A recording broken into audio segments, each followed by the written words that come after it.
உலகத்திலேயே உயர்ந்தது, பெரியது, பெருமதி வாய்ந்தது, ரொம்ப அவசியமானது எதுன்னு பைபிள் போதிக்குதுன்னு கேட்டீங்கன்னா ரட்சிப்பு.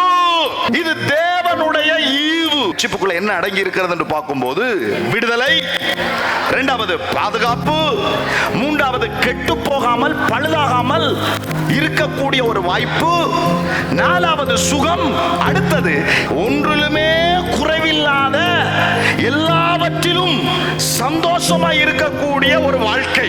வளத்தையும் கொண்டு வந்து எப்போ நீங்க வாயை திறந்து இயேசுவே நீங்க தான் என் தகப்பன், நீங்க தான் என் ஆண்டவர், இயேசுவே ஆண்டவர் என்று என்றைக்கோ ஒரு நாள் வாயை திறந்து சொன்னா பாரு, அந்த செக்கனே இத்தனை 5 விஷயத்தையும் அந்த தேவன் ரட்சிப்பு என்ற பெட்டிக்குள்ளே போட்டு உனக்குள்ள வச்சுட்டான்.